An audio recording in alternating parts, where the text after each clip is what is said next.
Good morning, everybody. Welcome Good to morning, everybody. 1 Million Cups Chico chapter.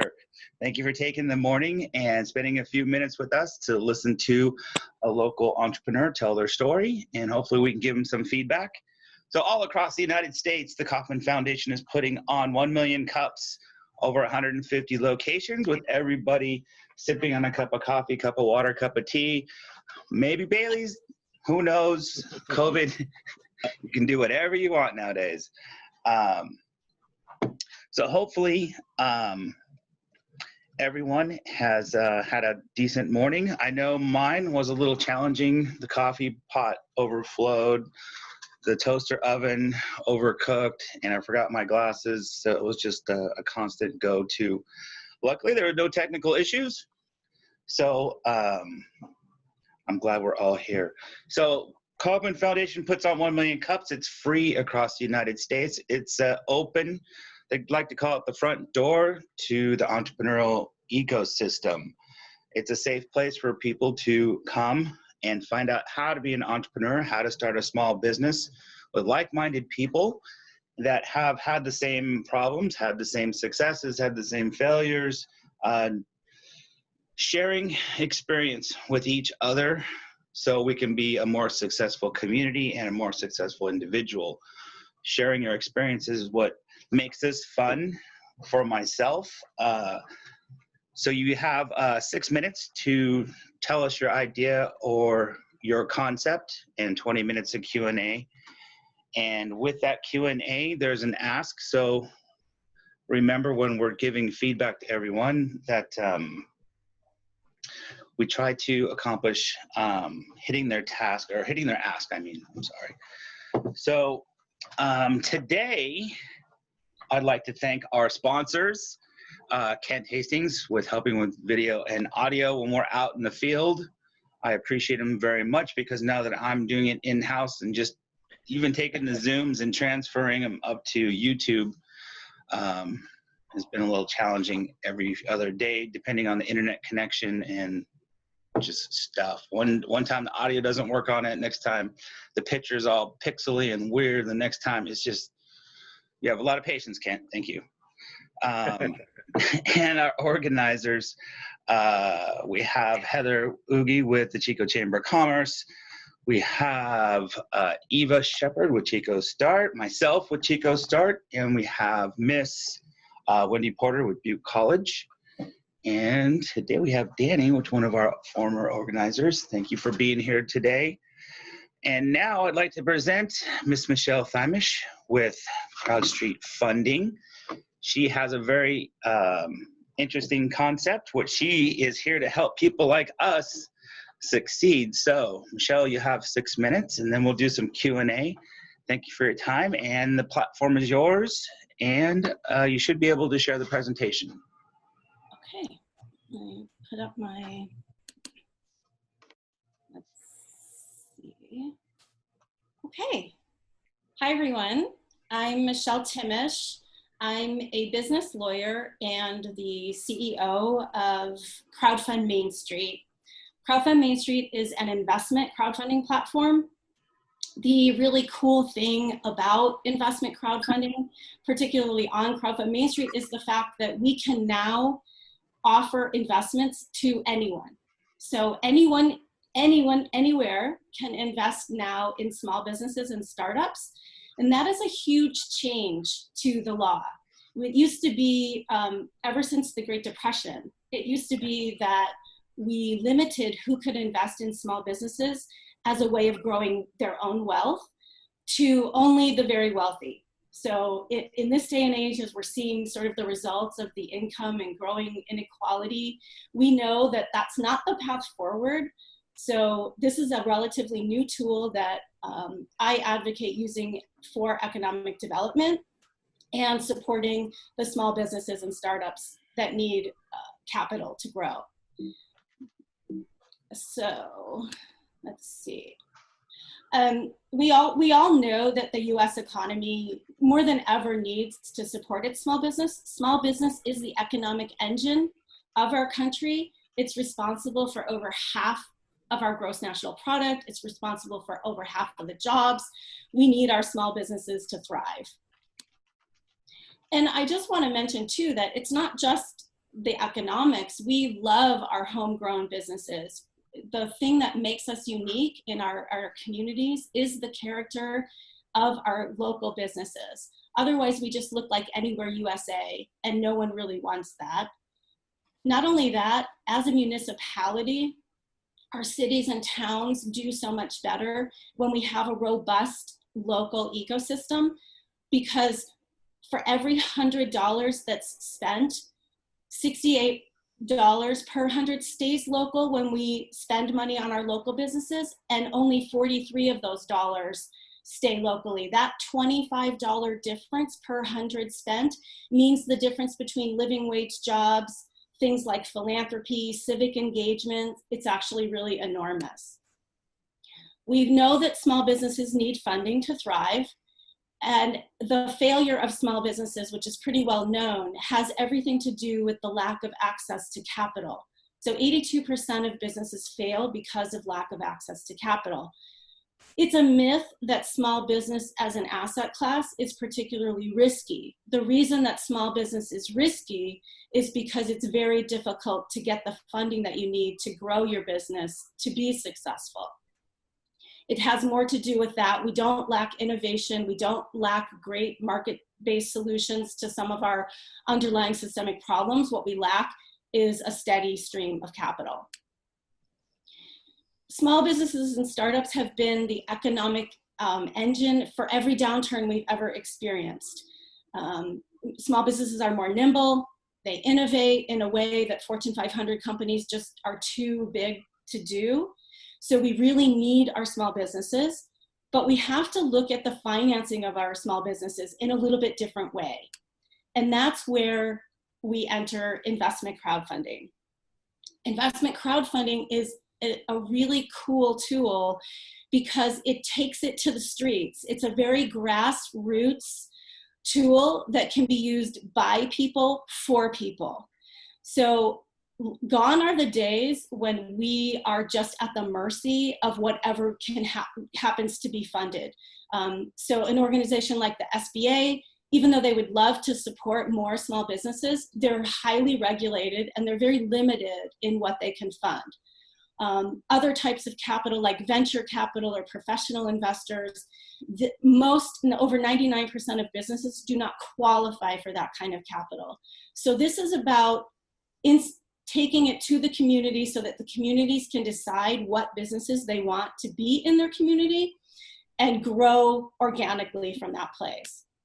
So just to make sure that we're all on the same page as far as what crowdfunding is, it's essentially large numbers of people that are getting together to contribute in a smaller way. So for example, I have an offering up on my platform right now. The founder is raising $107,000. I think he oversubscribed this morning actually, and he has 80 investors. So that gives you an idea of kind of what we're talking about in terms of scope. Crowdfund Mainstreet is a platform that utilizes my background and my co-founder's background as economic developers. We've both been involved in small businesses and economic development for affordable housing. Our goal is for this tool to be essentially a silent partner in communities that want to lift up, prop up the local businesses so that we can take things to the next level. But I do want to mention that not all crowdfunding is equal. There are different types of crowdfunding, and in fact, investment crowdfunding is actually the least well known because it's not been around as long as the others. So let's just go over what we're talking about. So a rewards-based crowdfunding site, for example, Kickstarter, where you might make a contribution and get a cool t-shirt, a coffee mug, something like that. Or you may have supported a GoFundMe campaign, which is, where you're just supporting a fellow human being in whatever is going on in their lives. And that's just a donation. You're not doing that because you have an anticipation of getting a financial return. That's very different. Very, very, very different from what Crowdfund Mainstreet does, which is an investment crowdfunding platform where companies can come and offer a debt instrument a simple loan, a revenue share, a convertible note, or equity, an ownership piece in the company, common stock, preferred stock. We carefully structure those things to make sure that it's a fit for the particular company, but the investors are expecting a return. So that's the difference between those rewards and donations-based crowdfunding versus investment crowdfunding.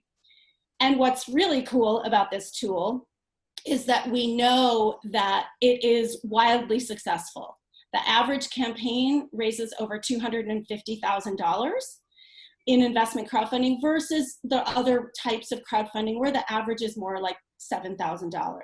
So there's a place for both, and both are really cool, but we just want to be able to distinguish between what actually is investment crowdfunding and what is rewards or donation-based crowdfunding. I should also point out that there are watchdogs in this industry that they report to the SEC because we are a licensed FINRA platform. We're approved by the SEC. We have to be, it's very rigorous regulation that we comply with. But the cool thing is that we know from the last 4 years of this growing up in the industry is that, first of all, we're slated to be a multi-billion-dollar industry by 2025.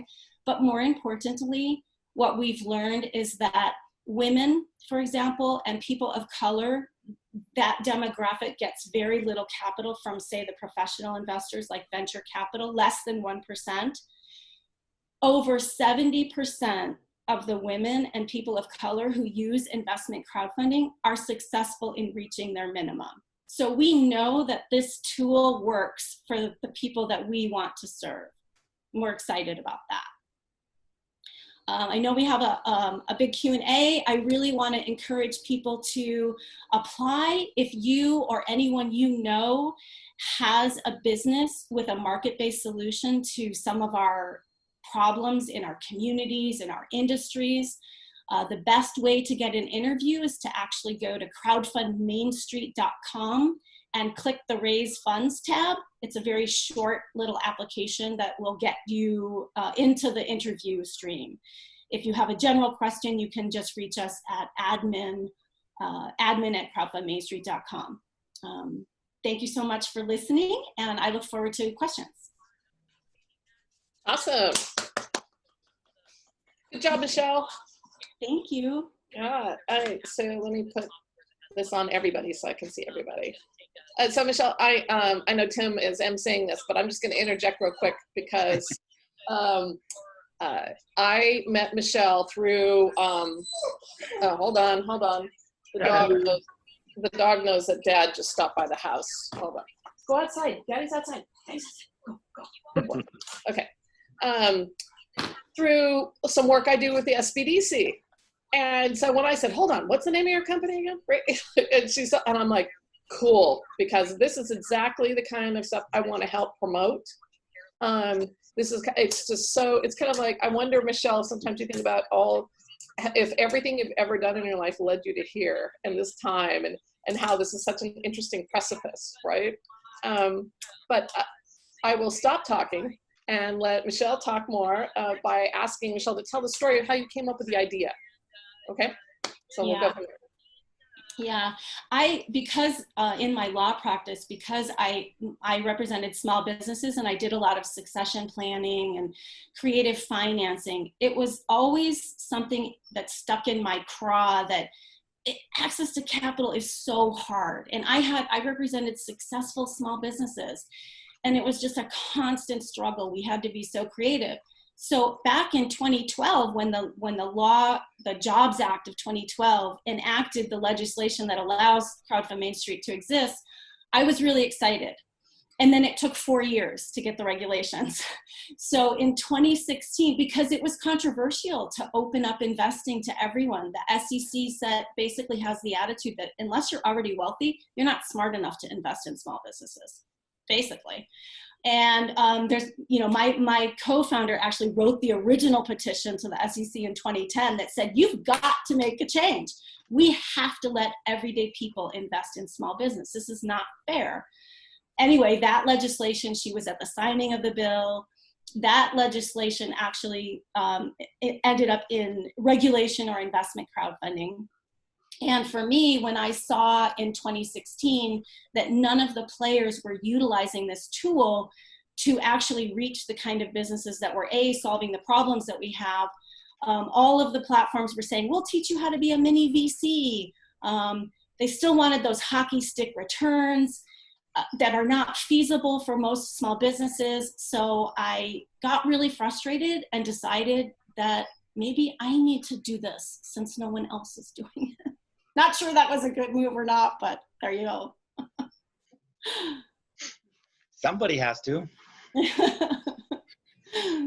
I have a question, Michelle. What are you going to do to market this, or do you have a marketing plan? Or yeah, our marketing is very organic. Right now, we're in conversation with a lot of communities that are interested in what I'm piloting as an economic development tool is a white label service, so that the platform, so that we can do, Crowdfund Mainstreet Chico, Crowdfund Mainstreet Baltimore, Crowdfund Mainstreet Atlanta, so that we can white label this and let the community decide, what the look is, what the businesses are.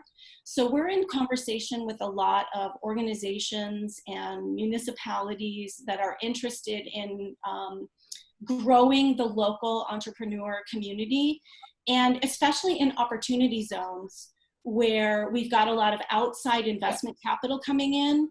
We're working with people who are concerned about that just being a license to gentrify.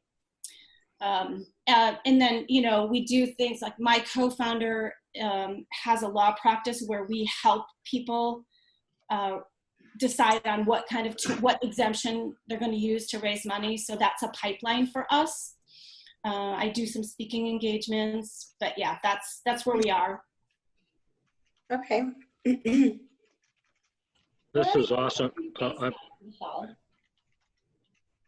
Thank you.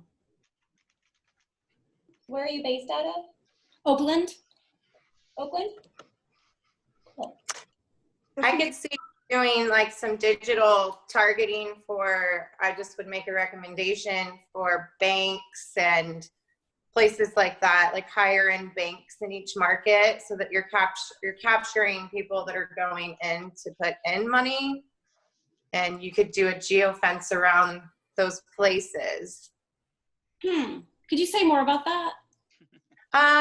I'll probably do, I can explain this to you maybe one-on-one, but it's an invisible fence around a bank, or you run a campaign in a market where you're looking to get funding and do what's called a display ad.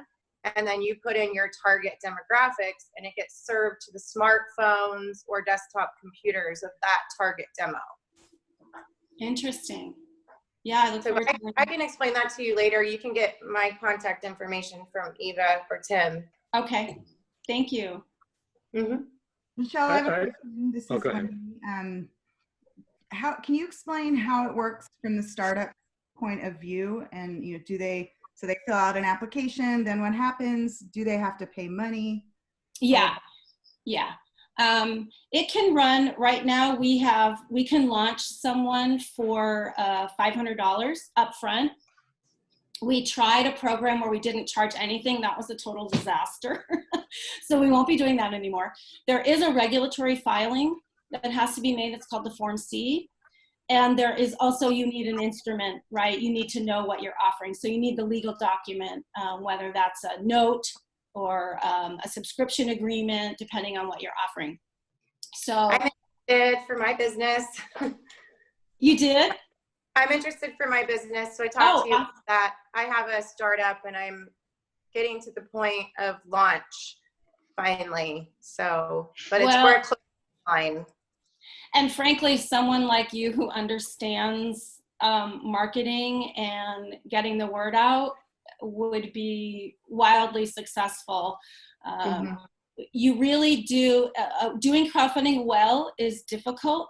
There's an art form. I tell people there's 3 things you need. You need to know your network. In other words, you need to know who out there are the thought leaders in whatever you're doing. And even if it's just a local business, brick and mortar, you still need to be engaged in your community. You need to know your numbers. I can't tell you how many people that come to us and want to raise capital, but they don't have a handle on their projections. You know, we don't expect you to be right, but we expect you to be able to walk us through what you think is your trajectory so that we can make sense of what you're offering. And then finally, it is really that legal structure. It's dangerous to take an off-the-shelf instrument and use it to raise capital when you yourself don't understand it. So we work really hard to coach entrepreneurs on really a leadership journey. This is, you know, if you're the CEO of your company, your job is to capitalize it. So it's really a leadership skill that you can develop along with growing your company organically. So we consider it, even though there's a burden, there's a regulatory burden, we consider it a pretty empowering experience. So people who are ready to take that on are the best candidates. Michelle, I'm going to ask you to expand a little bit more on what Wendy asked. So kind of walk us through the process. I know there's a sign-up process, but and then in answering Jamie's question, you touched a little bit more on it about how you coach the startups, that kind of stuff. Yeah. So perhaps walk through that. Yeah, so every company has to go through, so after the initial application, every company will have an interview with me.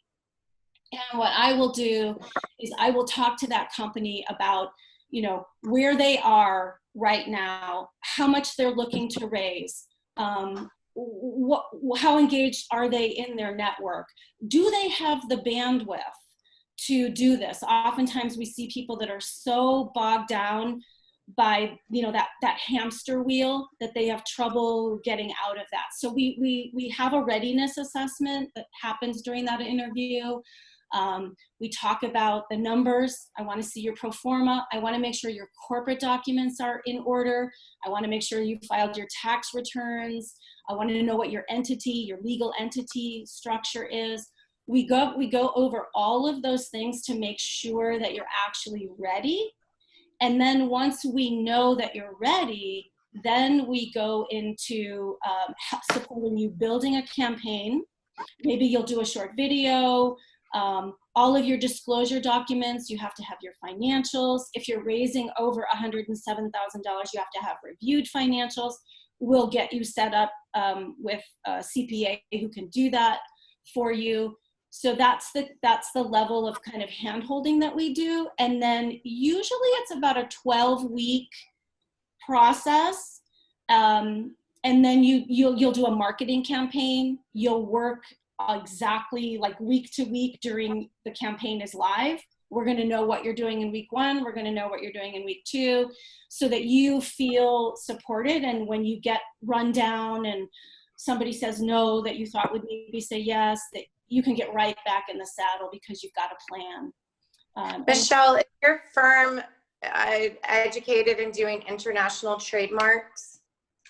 International trademarks? No, I have a trademark attorney, a colleague that I use, but we don't do trademark work.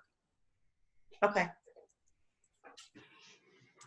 I have an idea for this gentrification problem. The slogan could be gentrify yourself. So you start off, there's some guy kind of scruffy looking and like a boarded up shop, you know, kind of run down and everything. And then, you know, Crowdfund Mainstreet. And then next thing you know, he's wearing like these British clothes with the top hat. And he's telling the urchins to move along, you know, but it's basically the same kids that you saw in the previous, you know, before picture. So, but it's the same guy. So it's not like he's being displaced or anything. Right. No, it's really cool. In fact, one of the offerings that's up, the guy I was talking about this morning, Dope Coffee, is a veteran, a man of color from Atlanta. And just the transformation in him has been just extraordinary as he's become empowered to do this. And because he's in an opportunity zone, my co-founder and I actually have an opportunity zone fund, and we want to do a follow-on investment potentially. Is that Oakland or? He's in Atlanta. Oh, Atlanta. Okay, you said. Yeah, because it's a technology platform, it doesn't matter where people are. Cool. Yeah, so just so the crowd here knows, no pun intended. So I'll be following up with Michelle to talk to her about a white label product for Chico, because Chico's actually has an opportunity zone as well. And Yeah. we have our region has some other challenges that are well documented. So yeah, actually, I think it'd be a fun pilot program too. And I don't mean that fun as in woohoo fun. I mean as in like, wow, what can we do for this area? And I think, you know, given everything that's going on, the reason I'm launching the pilot program right now is because of everything that's going on. I just think people are ready to see a more grassroots solution that's, you know, for Chico, by Chico. Come on. It's not like there's a lack of talent, you know? Yeah, so I put something in the chat box. Years ago, we had a partnership with this organization, Crowdfund Better. I think their name was something different before, but they ended up moving down to LA, and we kind of lost touch with them. But Kathleen is amazing. This woman, you should. I know Kathleen. Oh, okay. Yeah, Kathleen, she's worked with some of the people that have raised money on our platform. Kathleen comes from the rewards-based crowdfunding, but yeah, she's become very familiar with investment crowdfunding too. So yeah. All right, ladies and gentlemen, we need to reboot. We're at the 1 minute mark, so please log off and log back in. Sorry about that. We're working on that issue. All right. Did you explain that to Michelle? Yes. Okay. I should leave and come back? Yes, leave and come back. It's strange, I know.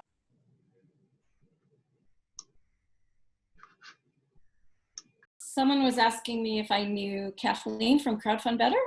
Oh, yes.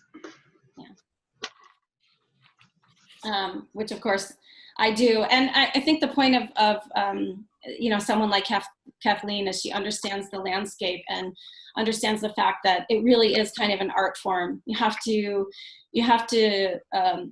we really want to educate people about how to do this. You know, their success is our success. So it makes a lot of sense that we would have a dialed in process to get people to successful, you know, launching and running of a campaign.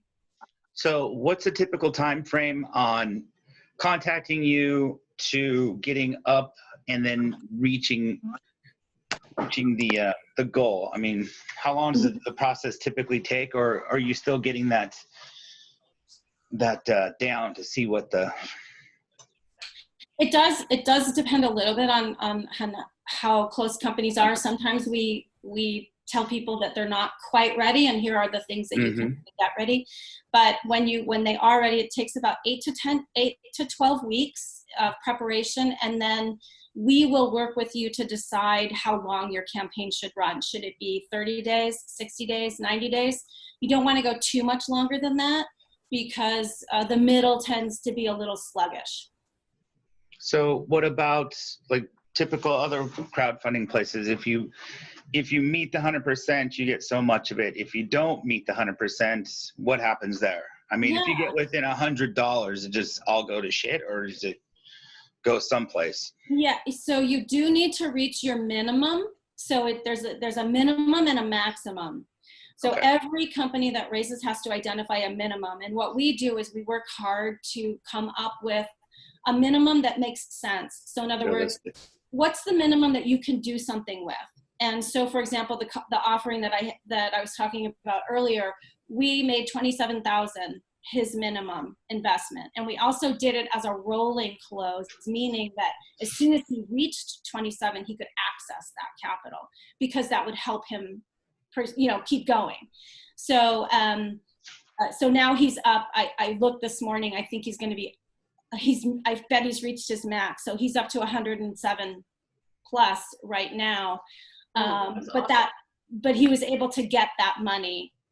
So we worked really hard to see, you know, what he could do. Could he do a fulfillment center, something tangible that the investors would go for, that he could accomplish with that lower sum, just in case he didn't reach the maximum.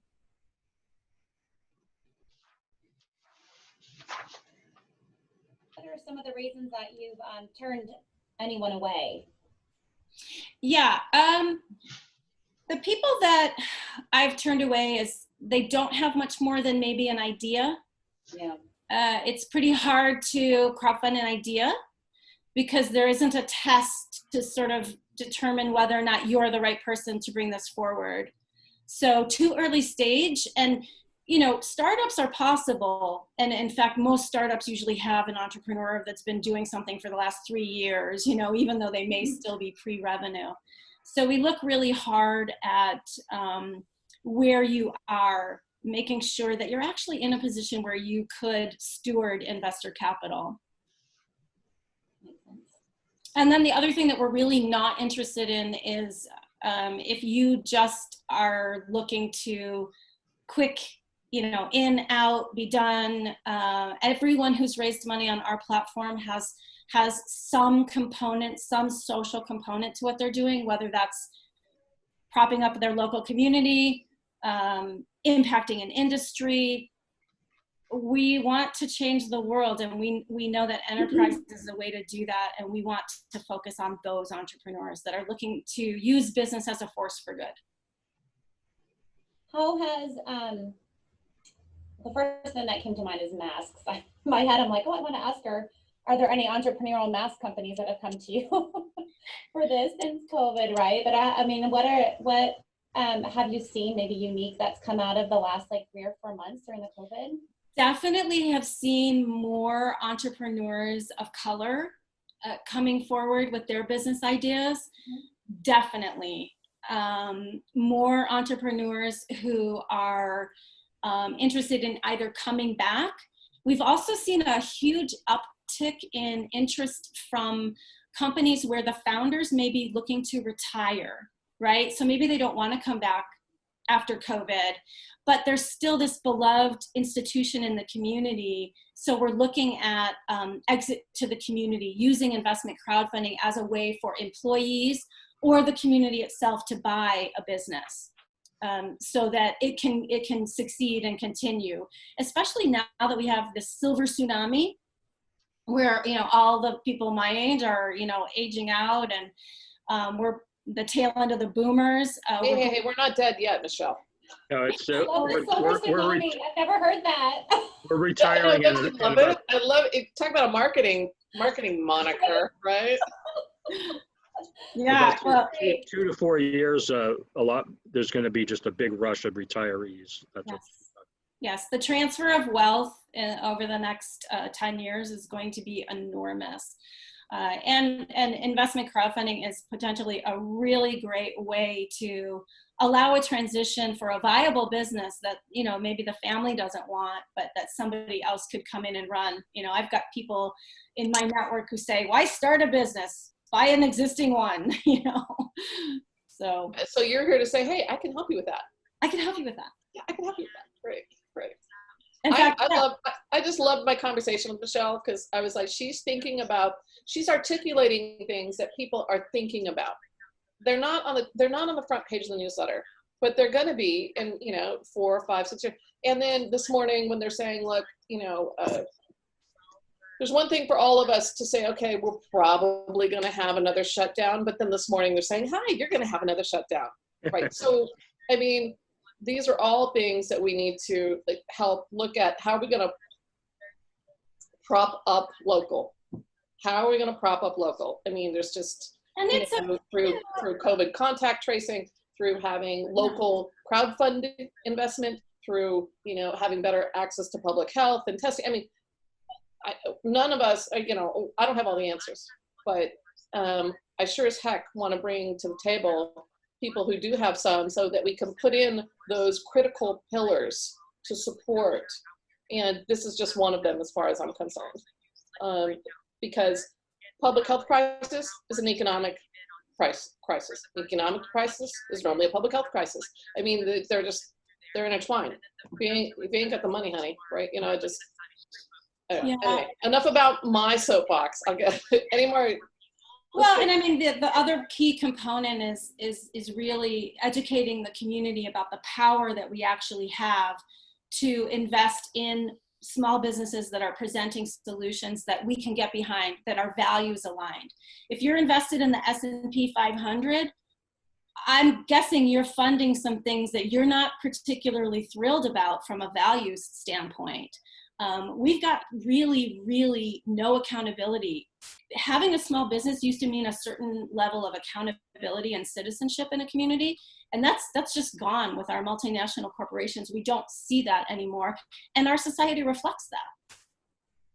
Yeah, at the economic development, I don't know, it was a webinar conference last week or the week before, Robert Eiler and a few other economists were talking about that. And even the woman who runs or is part of the USDA, Eva, do you remember her? Glenda or Glenn? Oh yeah, Glenda Hutchinson. She's Glenda also Hutchinson. Yeah, she was really backing up this comment too about all of our wealth is not in our local communities. Why aren't we investing locally? And that's our huge economic problem in California. So that's something really good you can stand on, Michelle, to kind of propel this forward.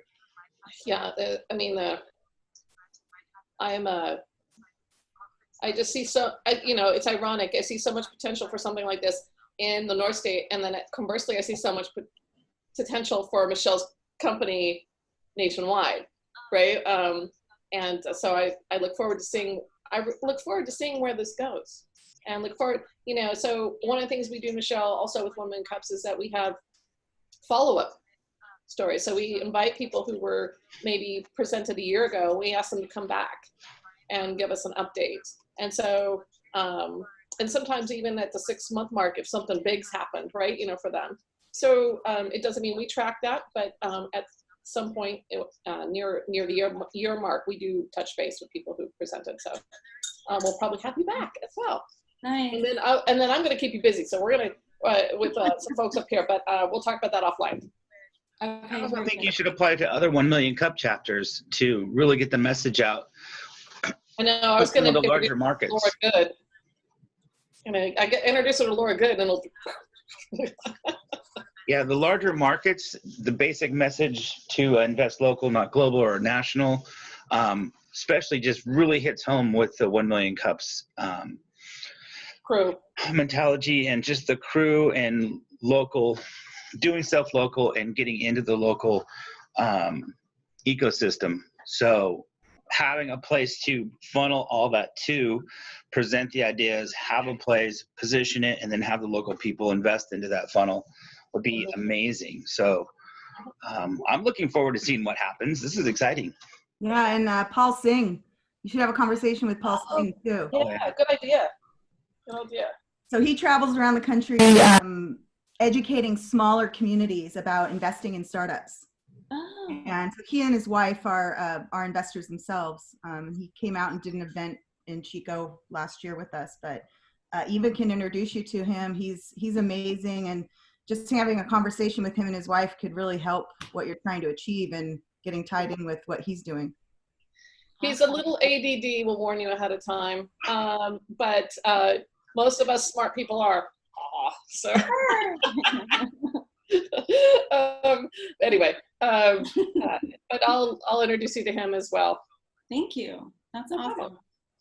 Yeah, and then I'm also wondering if we have a number of banks that have been, trying to get into relationships with our incubator with Chico Start, and it's really difficult for them because they can't fund startups. It just doesn't work well, but they're interested in figuring out how to address that challenge. So maybe there could be a potential for you to partner with a bank. I know that Wells Fargo in the tech startup space has really tried to do something in the Bay Area, though. No, not here locally, really. We're more ag focused stuff up here locally, but then Golden Valley Bank in Chico also. So that could be. Yeah, I mean, banks tend to love us because even though they can't fund, people who are typically launching on our platform, they can certainly be the business bank going forward, and usually do follow on investment lines of credit, things like that.